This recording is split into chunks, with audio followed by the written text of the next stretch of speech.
சுவையான வாழைக்காய் மசாலா வடை எப்படி பண்ணுறதாங்க பார்க்க போகிறோம். அதுக்கு 3 வாழைக்காய் எடுத்துக்கிட்டு அதை தோலை சீவிட்டு அதை குக்கரில் போட்டு கொஞ்சமாக உப்பு போட்டு குக்கரை மூடி 2 விசில் வர வரைக்கும் வேக வச்சிடுறோங்க.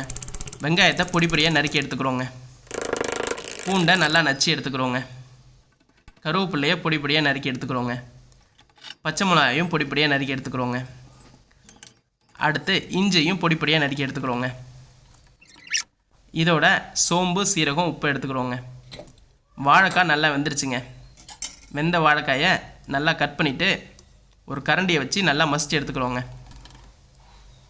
அதோட சோள மாவு, கடலை மாவு, உப்பு, சோம்பு, சீரகம், நச்சு வச்சுருக்க பூண்டு, இஞ்சி, பச்சை மிளகா, கருவேப்பிலை, வெங்காயம், அதோட இன்னும் கொஞ்சம் கடலை மாவும் சோள மாவும் சேர்த்து நல்லா பிசைஞ்சு எடுத்துக்கிறோங்க. அடுப்பில் ஒரு எண்ணெய் சட்டியை வச்சு எண்ணெயை ஊற்றிட்டு எண்ணெய் நல்லா கொதிச்சதுக்கப்புறம் நம்ம பிசைஞ்சு வச்சுருக்க மாவில் சின்ன சின்ன உருண்டையாக உருட்டி அதை வடை மாதிரி தட்டி அந்த எண்ணெயில் போட்டுக்கிறோங்க. எண்ணெயில் போட்டு நல்லா பொரிஞ்சதுக்கப்புறம் அதை திருப்பி திருப்பி விட்டு எடுக்க வேண்டியதாங்க. இதே மாதிரி ஒரு 4-5 வடையை ஒன்றா சேர்த்து போட்டுக்கிறோங்க. போட்டுட்டு அதை மெதுவாக திருப்பி திருப்பி விட்டு நல்லா பொன்னிறமாக வேகிற வரைக்கும் திருப்பி விட்டு நல்லா வேக வச்சு எடுத்துக்கிறோங்க. வடை சூப்பராக வந்துருச்சுங்க. கலரும் ரொம்ப அருமையாக இருக்குங்க.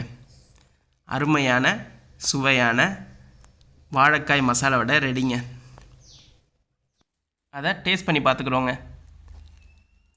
டேஸ்ட் ரொம்ப அருமையாக இருக்குங்க.